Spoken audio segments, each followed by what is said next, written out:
wala na, tapos na. Hindi na ako umaasang babalik ka pa dahil alam kong tapos na ang ating istorya. Ang mga liham na nagsisilbing alaala ay paulit-ulit ko pa rin binabasa kahit na minsan sobrang sakit na. Lahat sila nasa akin pa. Wala akong itinapon kahit na isa dahil lahat ng bagay na galing sa'yo ay may kakaibang halaga.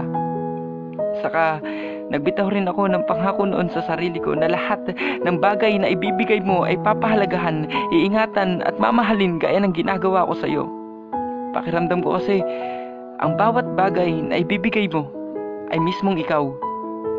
Kaya't iningatan ko ang lahat ng ito dahil alam kong hindi matutumbasan ang saya na mararamdaman mo kapag nakita mo ito balang araw. Dahil dito nakasulat ang tayo at ang kwento ng ako at ng ikaw. Hanggang sa dumating tayo sa ganito. Naging kabaliktaran sa lahat ng nakasulat ang nararamdaman mo na ang tayo na minsang pinagtagpo ay babalik sa ikaw na lang at ako hindi ko alam kung saan ako nagkulang o kung anong pagkakamali ang nagawa ko. Hinabol kita kahit lumalayo ka na at niyakap pa rin kita kahit nagpupumiglas ka. At nung gabing iyon, ang sabi mo, wala na talaga.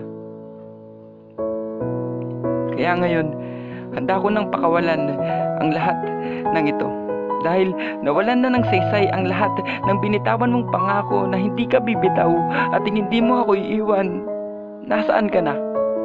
Hindi ba't kahit magdilim pa ang kalangitan, umiyak ang mga ulap o kahit na magalit pa ang haring araw, ay mananatili kang nakakapit sa aking mga kamay at hindi ka bibitaw.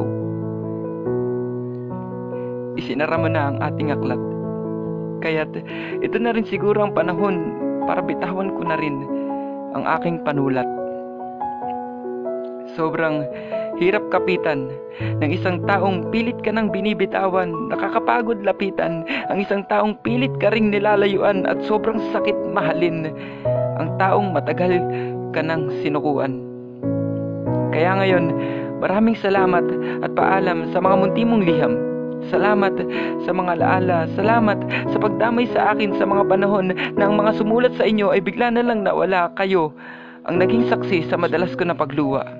At sa wakas, nakalaya na rin ako sa mga gapos ng pag-ibig. Handa ko na kayong pakawalan. Dahil wala na, tapos na.